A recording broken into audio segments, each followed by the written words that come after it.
Hi 10th standard பசங்களா! எல்லாருமே school reopen ஆகி ஸ்கூலுக்கு போக ஆரம்பிச்சிருக்கோம். ஆனா, இந்த 9th முடிச்சுட்டு 10th வரதுக்குள்ள ஒரு ஆனுவல் லீவ் இருந்திருக்கும் இல்லையா? அந்த டைம்ல இல்லாத ஒரு காஷன் இல்ல ஒரு பயம் இப்போ ஃபர்ஸ்ட் டே ஸ்கூல் அட்டெண்ட் பண்ணதுக்கு அப்புறமா வந்திருக்கும். நெறைய ஸ்டூடண்ட்ஸ் அவங்களோட experience of first day as 10th student எப்படி இருந்தது அப்படிங்கிறத கேட்கும்போது இதுதான் சொன்னாங்க. ஸோ டீச்சர்ஸ் சில விஷயங்கள் நம்மளுக்கு கவனமா இருடா, இந்த இடத்துல தப்பு பண்ணிராத அப்படின்றதெல்லாம் சொல்லியிருப்பாங்க. பட் அதெல்லாம் கேட்டதுக்கு அப்புறமா தான் நம்மளுக்கு கொஞ்சம் பயமாவே இருக்கும். ஆமா கரெக்ட் தான். இந்த தப்பெல்லாம் நம்ம பண்ணிடவே கூடாது அப்படின்னு சொல்லி. சோ அது பயம் அப்படிங்கிறத விட ஒரு காஷன் அப்படின்னே சொல்லலாம். கவனமா இருக்கிறது அப்படின்னு சொல்லலாம். அது நல்லதுதான் அப்படின்னு வச்சுக்கோங்களேன். சோ இப்போ எல்லாரோட கடிகாரத்திலையும் பாத்தீங்கன்னா 24 ஹவர்ஸ் தான் இருக்கு. அதுல நம்ம ஸ்கூலையும் பேலன்ஸ் பண்ணணும். வீட்ல நம்ம தனியாவும் செல்ஃப் ஸ்டடி அப்படிங்கிறது கண்டிப்பா இருக்கணும். இதை தாண்டி நம்ம சாப்பிடுறது, தூங்குறது அப்படின்னு கூட்டி கழிச்சு பார்த்தா இந்த 24 மணி நேரமும் சரியா போயிடும். ஐயையோ! அப்ப எனக்கு பத்தலன்னா என்ன பண்ணலாம் மேம்? நான் தூக்கத்த கொஞ்சம் சாக்ரிஃபைஸ் பண்ணிட்டு நைட் எல்லாம் படிக்கவா? அந்த ஒரு தப்ப இப்பத்துலருந்தே பண்ணாதீங்க. சோ ஏன்னா உங்களுக்கு இன்னும் கையில 1 வருஷம் இருக்கு. இப்பவே நீ தூக்கத்த கெடுத்து படிக்க ஆரம்பிச்சேன்னா, ஹெல்த் காம்ப்ரமைஸ் ஆகும். ஹெல்த் சுத்தமா ஸ்பாயில் ஆயிரும். அது மட்டும் இல்லாம 11th ஸ்டாண்டர்ட் போகும்போது இவ்ளோ பெரிய டார்க் சர்க்கிள்ஸோட போவீங்க. பரவாயில்லையா? நீயே யோசிச்சுக்கோ. அண்ட் இன்னொரு விஷயம், ஹவ் மெனி ஹவர்ஸ் அப்படிங்கிறத விட ஹவ் கன்சிஸ்டன்ட் அப்படிங்கிறது தான் முக்கியம். ஸோ இந்த 2ல எது இம்பார்ட்டன்ட் அப்படின்னு என்ன கேட்டா, எவ்வளோ கன்சிஸ்டன்ட்டா நீ படிக்கிறங்கிறது தான் இம்பார்ட்டன்ட். ஒரு நாளைக்கு 1 மணி நேரம் படிச்சாலும் பரவாயில்ல. ஓகே தான். அந்த 1 மணி நேரம் படிச்ச கான்செப்ட 4 நாள் கழிச்சு கேட்டா கூட உன்னால தெளிவா சொல்ல முடியுதுன்னா அதுதான் இம்பார்ட்டன்ட். இன்னைக்கு நீ 6 மணி நேரம் உட்கார்ந்து படிக்கிற, ஆனா அது நாளைக்கே மறந்து போயிடுறேன்னா அது படிச்சதுக்கான அர்த்தமே கிடையாது இல்லையா? ஸோ நீ எவ்வளவு மணி நேரம் அப்படிங்கிறத விட எவ்வளோ கன்சிஸ்டன்ட்டா நீ படிக்கிற, டெய்லியுமே பண்றியா? அது ரொம்ப important. Consistency is the very very important key. இப்போ ஜூன் மாசத்துல தான் நம்ம இருக்கோம் இல்லையா? எல்லா மாசமும் ஒரே மாதிரி நம்மளோட ஸ்ட்ராட்டஜி நம்ம வச்சுக்க முடியாது. அண்ட் அதே சமயம் இப்பதான் இந்த 10th ஸ்டாண்டர்ட் ஆரம்பிச்சிருக்கோம் அப்படின்னா ஆர்வ கோளாறா நான் 6 மணி நேரம் படிக்கிறேன், 7 மணி நேரம் படிக்கிறேன், இப்பவே படிக்க ஆரம்பிச்சேன்னா 2 மாசம் பண்ணுவேன். அதுக்கப்புறமா நீ சுத்தமா டயர்ட் ஆகி உட்கார்ந்துருவ. ஐயோ என்னால முடியலப்பா, எப்படா இந்த 10th முடியும் அப்படிங்கிற மாதிரி ஆயிரும். சோ அதுவும் நடந்துடக்கூடாது அப்படின்னா ஒவ்வொரு மாசமும் நம்ம எவ்வளவு மணி நேரம் படிக்கணும் அப்படிங்கிறதுல கொஞ்சம் கவனமா இருக்கணும். சோ மனச தொட்டு நான் சொல்றேன், 10th சிலபஸை விட 11th 12th கடல் அளவு இருக்கு. சரியா? 10th கம்பேரிட்டிவ்லி ஈஸி தான். நான் இப்ப சொல்றேன், நல்லா குறிச்சு வச்சுக்கோ. ஜூன் மாசத்துல இருந்து டிசம்பர் மாசம் வரைக்கும் நீ டெய்லியும் ஒரு 3 மணி நேரம் ஆவரேஜா படிச்சா கூட போதும். 2.5 ஹவர்ஸ்ல இருந்து 3 ஹவர்ஸ் ஒரு டெய்லி நீ படிச்சாலே உன்னால எல்லா போர்ஷன்ஸையும் கம்ப்ளீட் பண்ணிட முடியும். ஃபர்ஸ்ட் புக் பேக்கப் படி. அதுக்கப்புறமா நீங்க லைன் பை லைன் புக் இன்சைட்லாம் என்ன வேணா பண்ணாம போ. அதெல்லாம் பிரச்சனையே கிடையாது. புக் பேக்கப் படிக்கலைன்னா அது மகப்பெரிய தப்பு அப்படின்னே சொல்லலாம். என்னன்னா மகா பாவம் அப்படிங்கிற மாதிரி சொல்லலாம். ஸோ புக் பேக்கை மட்டும் நீ படிக்காம இருக்கவே கூடாது. எடுத்த உடனே நான் லைன் பை லைன் போறேன், தப்பு. ஃபர்ஸ்ட் புக் பேக்கை படிக்கணும். அதுக்கப்புறமா லைன் பை லைன் படிக்கிற, புக் இன்சைட் படிக்கிற, what ever is your choice. படிக்கிற படிக்காம விடுற அது உன்னோட பிரச்சனை. ஆனா புக் பேக்ல இருந்து மட்டுமே உனக்கு ஈஸியா 80 மார்க்ஸ் வாங்கலாம். அதை மட்டும் நீ யோசனை செஞ்சுக்கோ. எல்லா சப்ஜெக்ட்டுக்கும் இதுதான் ஸ்ட்ராட்டஜி. அப்ப எல்லாத்துல இருக்க புக் பேக்கை ஃபர்ஸ்ட் தரவா படி. அது படிக்கிறதுக்கும் உனக்கு இவ்வளவு நேரம் போதும் ஒரு நாளைக்கு. டிசம்பர் வரைக்கும் நீ எல்லா புக் பேக்கையும் தரவு பண்ணிட்ட அப்படின்னாலே போதும். டிசம்பருக்கு அப்புறமா இருக்கக்கூடிய அந்த ஜான் ஃபெப்லாம் இன்னும் கொஞ்சம் எக்ஸ்ட்ராவா புஷ் பண்ணி நீங்க புக் இன்சைட் கூட படிக்க ஆரம்பிச்சாலும் நல்ல மார்க் வாங்கலாம். So this is compulsory guaranteed. சரியா?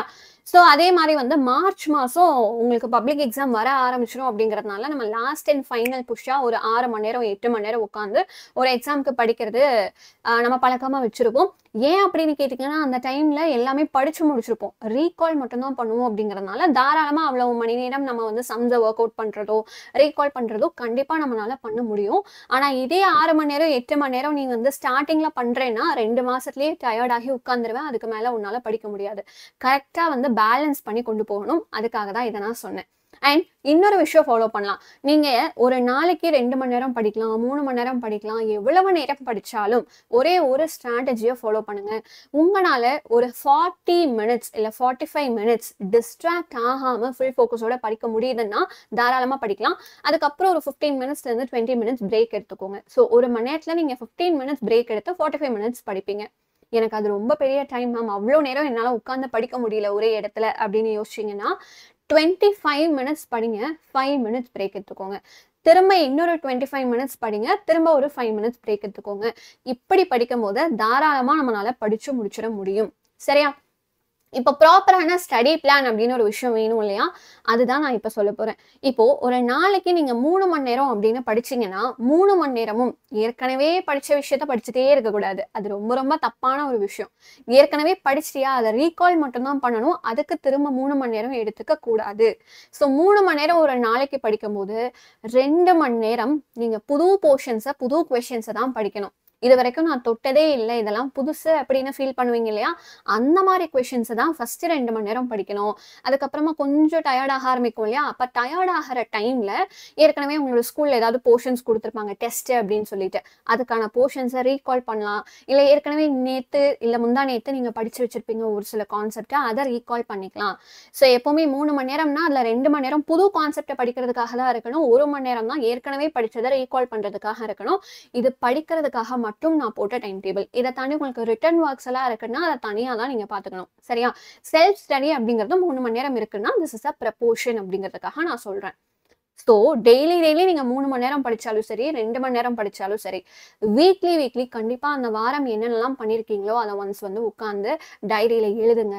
ரீகால் பண்ணுங்க. டெஸ்ட் மாரி எழுதி பாருங்க. அப்பதான் உங்களுக்கு அது ரொம்ப நாள் ஞாபகம் இருக்கும். இப்போ 10th ஸ்டாண்டர்ட் போற புதுசுல ஒரு சில மிஸ்டேக்ஸ நம்ம பண்ணிறவே கூடாது. அது என்னென்ன அப்படிங்கிறத ஃபர்ஸ்ட் நான் சொல்றேன். ஸோ நான் வந்து ஒரு 7 மணி ஆனா படிக்க உட்கார்றேன்ப்பா. அது 7:01 ஆயிருக்கும். வேணாம் 7:15க்கு ஆரம்பிச்சுக்கலாம். 7:16 ஆயிருக்கும். வேணாம் 7:30க்கு ஆரம்பிச்சுக்கலாம். அப்படின்னு சொல்லி நம்ம ஆரம்பிக்கிற டைம தள்ளி போட்டு அந்த டைம் கடைசி வரைக்கும் வரவே வராது. எவ்வளோ டைம் வேஸ்ட் பண்ணியிருப்பேன்னு பார்த்தா, இப்படியே ஒரு 1 மணி நேரம் வேஸ்ட் பண்ணியிருப்பேன். அந்த 1 மணி நேரத்துல 4 கொஸ்டின் படிச்சிருக்கலாம் அப்படிங்கிறது நம்மளுக்கு லேட்டரா தான் தோணும். ஸோ எப்பவுமே பெர்ஃபெக்ட் டைமிங்ல படிச்சாதான் மண்டையில ஏறுவேன்னு ஏதாவது இருக்கா? அது நம்மளோட பிரெயின் வந்து நம்மள ஏமாத்துற விதம்டா. எப்பவாவது முழிச்சுக்கோ. ஸோ அத வந்து எப்பவுமே நம்பிட்டே இருக்காதீங்க. நம்ம பிரெயின் இப்படிதான் நம்மள ஏமாத்தும். நம்மளோட பிரெயினை கொஞ்சம் ஏமாத்தி வைக்கணும். ஏன் 7:01 ஆனா படிச்சா மண்டையில ஏறாதா? தாராளமா ஏறும். எப்பவுமே பெர்ஃபெக்ட் டைமிங்காக வெயிட் பண்ணாம அப்பத்துல இருந்தே ஆரம்பி. ஒரு கோட் வந்து சொல்லுவாங்க இல்லையா? எஸ் நன்றே செய், அதை இன்றே செய் அப்படின்னு சொல்லுவாங்க. ஸோ இப்பத்துல இருந்து இந்த செகண்ட்ல இருந்து படிக்க ஆரம்பிச்சிடணும். சரியா? அண்ட் ஒரே சப்ஜெக்ட ஒரு நாள் ஃபுல்லா படிச்சிருக்க கூடாது. அது ரொம்ப ரொம்ப தப்பான ஒரு ஸ்ட்ராட்டஜி. ஏன்னா ஒரு சப்ஜெக்ட்னா ஒரே மெத்தட் தான் ஃபாலோ பண்ணுவீங்க. மேக்ஸ்னா ஒர்க் அவுட்டிங் தான். இதுவே தமிழ், இங்கிலீஷ்னா படிச்சு ஞாபகம் வச்சுக்கிற மாதிரி கதைகள் இருக்கும். அதையே ஒரு நாள் ஃபுல்லா பண்ணும்போது நம்மளோட பிரெயின் வந்து கொஞ்சம் டயர்டாக ஆரம்பிச்சிடும். அதே மாதிரி ஓவர்லோட் பண்ணக்கூடாது. ஒரு நாளைக்கு என்னால எவ்வளவு படிக்க முடியுமோ அவ்வளவுதான் நான் வந்து பிளான் பண்ணணும். 3 மணி நேரத்துல நான் வந்து ஸ்டடி பிளான் போடும்போது 6 மணி நேரம் படிக்கக்கூடிய போர்ஷன்ஸை நான் அங்க வந்து ஃபிட் பண்ண ஆரம்பிச்சேன் அப்படின்னா, நீ டயர்ட் ஆயிருவ. உன்னால முடிக்கவும் முடியாது. டிசப்பாயிண்ட் ஆயிரும். டிமோட்டிவேட் ஆயிருவ. என்னடா இது நம்மளால முடிக்க முடியலையே அப்படிங்கிற மாதிரி இருக்கும். ஸோ முடிக்க முடிஞ்ச அச்சீவபிள் போர்ஷன்ஸ் தான் நீங்க வந்து பிளான் பண்ணணும். இன்னொன்னு, எப்பவுமே கம்பேரிசன் அப்படிங்கிற ஒரு விஷயம் இருக்கவே கூடாது. உன்னோட மார்க் எவ்வளோ, உன்னோட ஃப்ரெண்டோட மார்க் எவ்வளோ, நீ எவ்வளோ நேரம் படிக்கிற ஒரு கொஸ்டினை ஞாபகம் வச்சுக்கிறதுக்காக உன்னோட ஃப்ரெண்டு எவ்வளோ நேரம் படிக்கிறான், இந்த ஒரு கம்பேரிசன் இருந்துச்சு அப்படின்னாலே உங்களால வந்து நல்ல மார்க்கை வாங்க முடியாது. ஒவ்வொருத்தருக்கும் ஒவ்வொரு டைம் எடுக்கும். எல்லாருமே ஒண்ணு கிடையாது. Everyone R unique in their own way. அப்போ உனக்கு ஒரு 5 நிமிஷம் எடுத்தா அவனுக்கு வந்து ஒரு 2 நிமிஷம் எடுக்கிறது தப்பே கிடையாது. உனக்கு 5 நிமிஷம் எடுத்தாதான் அந்த ஞாபகம் இருக்குன்னா அந்த 5 நிமிஷம் எடுத்துதான் ஆகணும். அவனை மாதிரி நான் 2 நிமிஷத்துல படிச்சுட்டு போறேன் அப்படின்னு நினைச்சேன்னா சத்தியமா அது ஒர்க் அவுட் ஆகாது. அவன் வேற, நீ வேற. அதை புரிஞ்சுக்கோ ஃபர்ஸ்ட். சரியா? மார்க்கோ இல்ல டைமோ எப்பவுமே கம்பேர் பண்ணாத. ஒரு மணி நேரம் படிச்சு அந்த பையன் சென்டம் வாங்குறான், 90 வாங்குறான்னா, அந்த சென்டம் வாங்குறதுக்கு இல்ல 90 வாங்குறதுக்கு உனக்கு 5 மணி நேரம் உழைப்பு தேவைப்படுதுன்னா தாராளமா போடு அப்படிங்கறதுதான் என்னுடைய கடைசி விஷயமா இருக்கும். அண்ட் எல்லாத்தையும் விட அப்புறம் பாத்துக்கலாம் அப்படின்னு ஒரு கொஸ்டினை நீ வந்து தள்ளி வைக்கிறேன்னு வச்சுக்கோங்க. அந்த கொஸ்டினை கடைசி வரைக்கும் நீ படிக்கவே மாட்ட. ஃபர்ஸ்ட் அந்த கொஸ்டினை பார்த்த உடனே என்னடா இது இவ்வளவு பெருசா இருக்கே, நம்ம படிக்கணுமா, அப்புறம் படிச்சுக்கலாம் அப்படிங்கிற ஒரு தாட் உங்களுக்கு வந்துருச்சுனாலே பப்ளிக் எக்ஸாம் வரைக்கும் அந்த கொஸ்டினை நீ படிக்கவே மாட்ட. ஒருவேளை அது இம்பார்ட்டன்ட் கொஸ்டினா இருந்தா என்ன பண்ணுவீங்க? ரொம்ப ரொம்ப கஷ்டமாயிரும் இல்லையா? ஸோ அப்புறம் பாத்துக்கலாம் அப்படிங்கிற ஒரு விஷயத்த சொல்லவே கூடாது. அப்பத்துக்கு அப்ப படிக்க உட்கார ஆரம்பிக்கணும். இப்போ இதுல என்ன பெரிய கூத்தா இருக்கும்னா, ஃப்ரெண்டு சொல்லுவான், டேய் வா உனக்கு சொல்லி தரேன் அப்படின்னு சொல்லுவான். இல்ல எனக்கு இப்ப வேணாம், அப்புறம் பாத்துக்கலாம், நான் அப்புறம் படிச்சுக்கிறேன், நிறைய டைம் இருக்கு அப்படின்னு நினைச்சேன்னா உன்னை விட பெரிய முட்டாள் வேற யாருமே கிடையாது. ஆமா. நான் தான் சொன்னேன். 10த்தோட போர்ஷன்ஸ் வந்து கம்மியா தான்டா இருக்கு. படிச்சிரலாம் அப்படின்னு. பட் அதுக்குன்னு குடுக்க வேண்டிய மரியாதை, அதுக்குன்னு ஒதுக்க வேண்டிய டைமு ஒதுக்கி தானே ஆகணும்.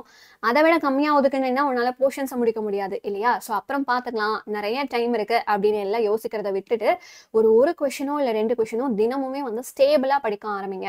ஒரு நாளைக்கு 10 மணி நேரம் படிக்கிறது, ஒரு நாளைக்கு சுத்தமா எதுவுமே படிக்காம இருக்கிறது, அப்படி இருக்கவே கூடாது. அண்ட் ஸ்டார்ட்டிங்லயே ரொம்ப நேரம் படிச்சுட்டு போக அப்படியே டைல்யூட் ஆயிடும். அந்த சீரியஸ்னஸே போயிரும். அப்படி போனீங்கன்னா கேர்லெஸ் மிஸ்டேக்ஸ் அதிகமா பப்ளிக் எக்ஸாம் அப்ப பண்ணுவீங்க. நம்மளுக்கு பப்ளிக் எக்ஸாம் உடனே வரப்போறது கிடையாது. 1 வருஷம் இருக்கு இன்னும்.